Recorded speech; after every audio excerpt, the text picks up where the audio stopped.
Hello, everyone. My name is Alex, but you knew that already if you've been following my channel for a while. So, as of today, May 24th, 1996, I've turned 30.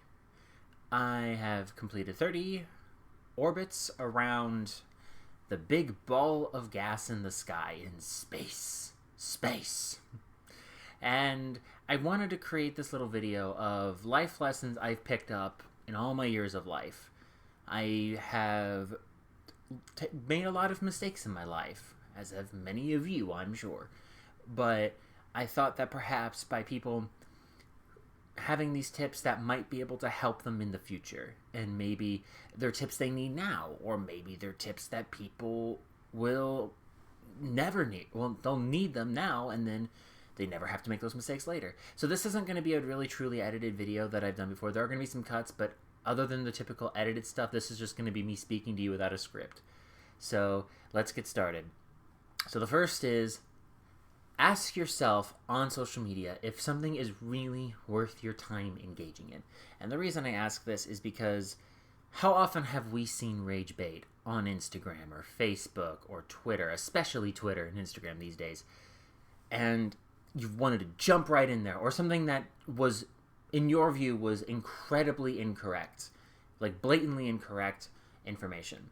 And I used to be this way. Like about 10 years ago, I used to jump into comment sections at anything I perceived as not correct, and I was just miserable all the time.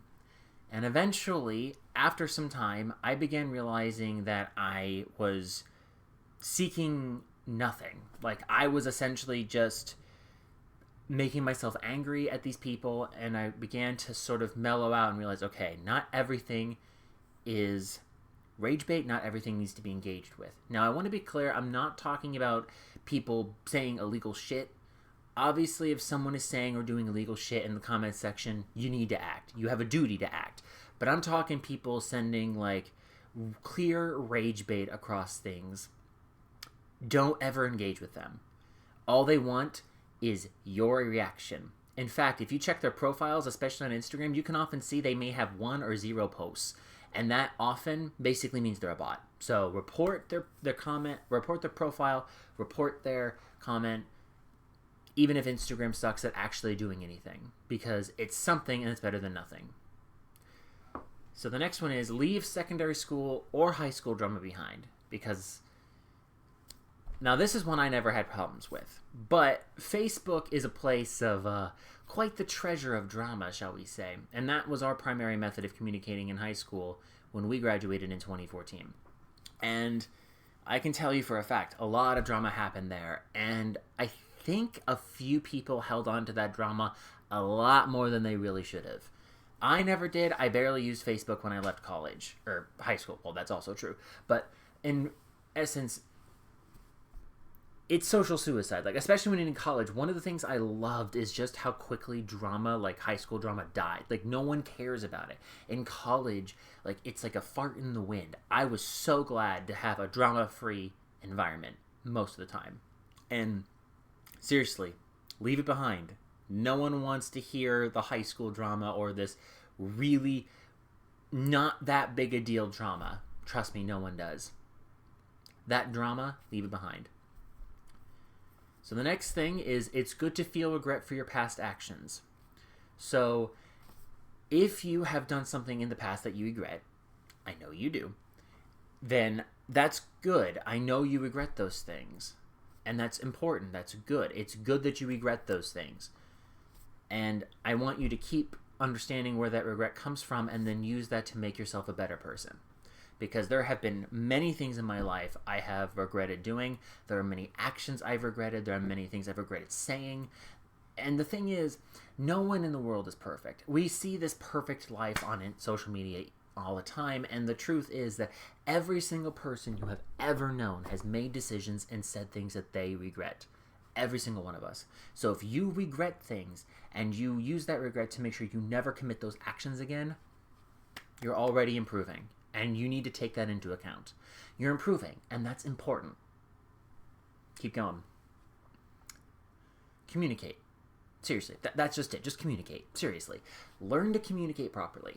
If someone is not saying something or you think something needs to be brought up, just say something. Seriously, it is not that hard. Use your words. We all have phones. I love my phone skin, by the way. We all have phones. We have the ability to use mouths to form words. So please, communicate. It is not that hard, and oftentimes what becomes a serious issue can often be resolved in 5 minutes with just a little bit of communication. So another one I've got for you is try to find activities away from your house. So just one, even if it's just one, or maybe at night when you leave work, if you don't work from home, maybe what you can do is like go to the gym or go to your library and do that. Even if it's only for an hour, do something because it makes you more you. In fact, where I'm working now, I'm interning at Altair Global, and they have a gym, and I'm thinking I might do it. I might do the gym that they have there, especially in the morning, because it's a great workout. Seriously, even if it's going to a board game night on Tuesdays, or maybe you're going to the gym, or maybe you're going to the library, something. It can even just be a walk in the park, something that makes you feel human, away from your house. You can take your phone with you too, if you want. If you have hobbies that you decide to monetize, make sure you still love your hobbies. Or no, please make sure you love your hobbies, especially if you monetize them. I have tried to monetize my hobbies before, and it's been pretty much an abject failure. But I know people out there who have attempted to monetize their hobbies, or no, they have monetized them, and they just hating it afterwards. Because sometimes it feels good. I mean, it feels great to get money or paid for doing things that we like for commission, but sometimes there might come a day when you say, I don't want to do this anymore. So please make sure that if you monetize your hobbies, or just in general, if you have hobbies, please do. Please make sure you love your hobbies, especially if you monetize them. Seriously, just please make sure you do. Please buy physical media. You see that bookshelf back there? Those aren't well, most of them aren't books. They're DVDs and Blu-rays. Like that one, white one right there, are James Bond Blu-rays. You can see some Shaolin Showdown right there. I can see some of my German books back there. Buy physical. Books, movies, games, anything, you name it. Seriously, make it physical because no one can take that from you. No one can take your movie, your book, your game, nothing if it is physically in the room with you. If I can... In fact, one of my favorite memories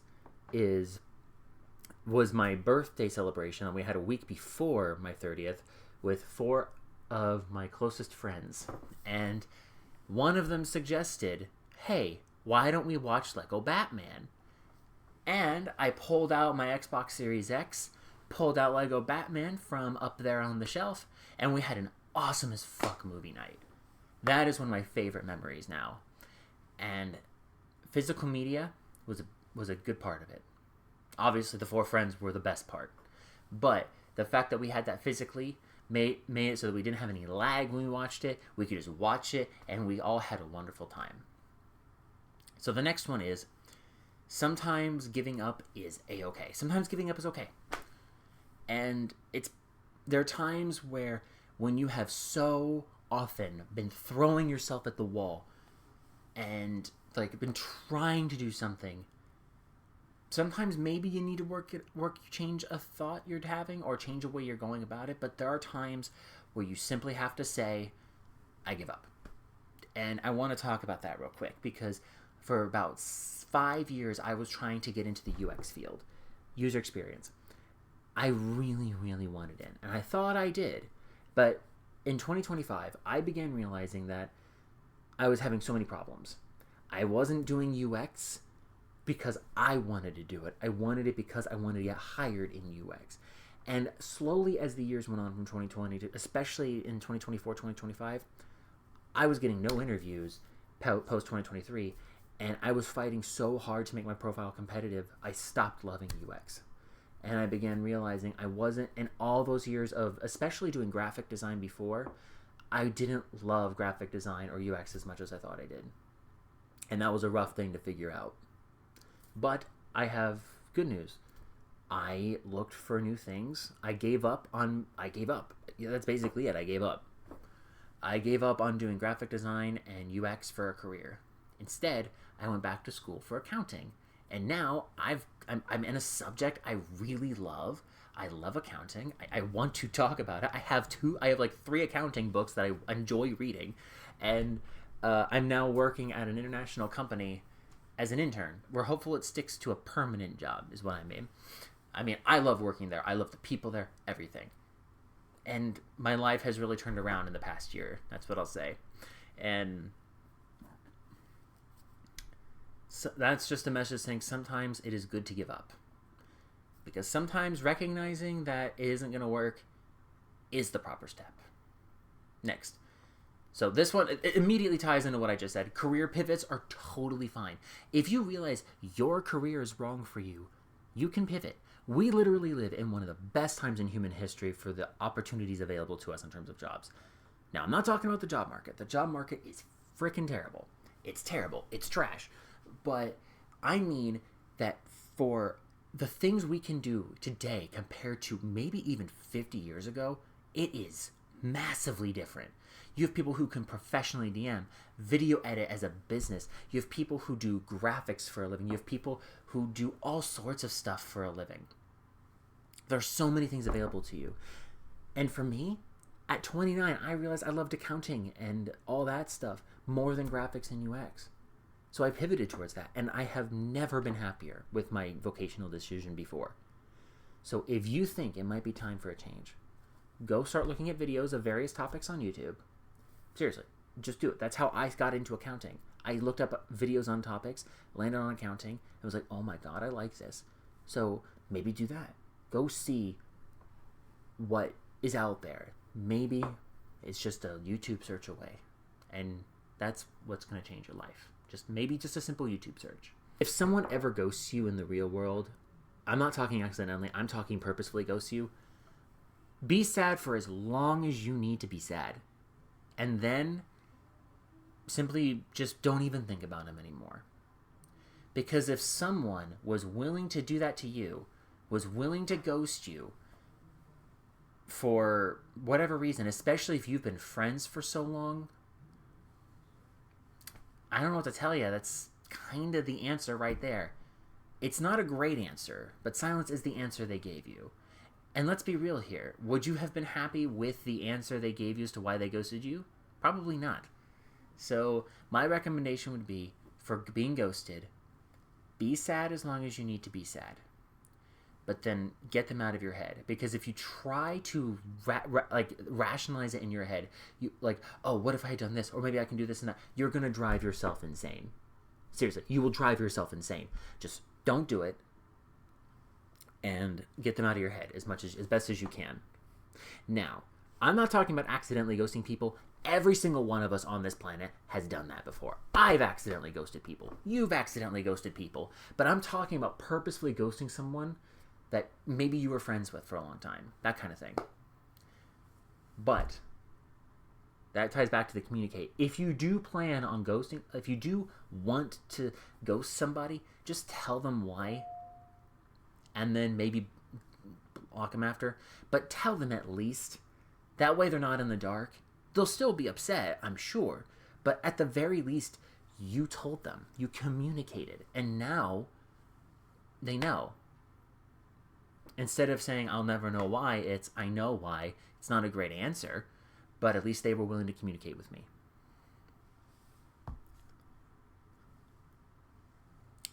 Next one. Be nice. Just be nice. Just be a nice person. Like, it costs you nothing to be a nice person. Ever. At no point does it ever cost you money to be a nice person. Like, seriously, just go be nice. If you think you aren't being nice enough, just keep being nice. Now, I want to be clear. Do not be nice in order to get things. That is not being nice. There's a reason r/nice guys is a popular subreddit. Do not do nice things because you want something. Be nice because it is the right thing to do and because you are a nice person. Okay? Okay. Now, the last thing I've got for you is you can and should apologize if you have committed a wrong. But you have to accept that they may not forgive you. So there have been times in my life I should have objectively apologized. And my recommendation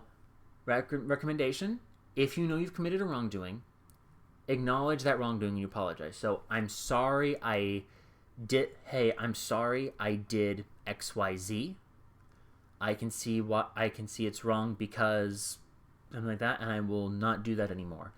You need to address the thing you're actually apologizing about and why it's wrong and that you won't do it anymore. Okay? There you go. There's a nice little template for you.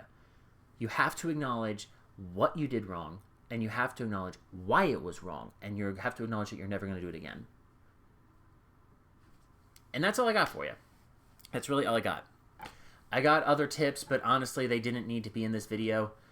And quite frankly, this is a video that was a long time coming. I have been through a lot in just my 20s. I have done a lot of stupid stuff. I've done a lot of stupid things in my 20s that I wish I could take back. And there are a lot of things in my 20s that I look and I was like, oh, wow, I should punch myself in the face. Like, ashamed of myself punching the face, that kind of thing. But I want you all to take these tips and just apply them to your lives. Just try. Something like that. Because I want these tips to help somebody. And if they can help you, then I'm glad. My name's Alex. Here's to another 10 years.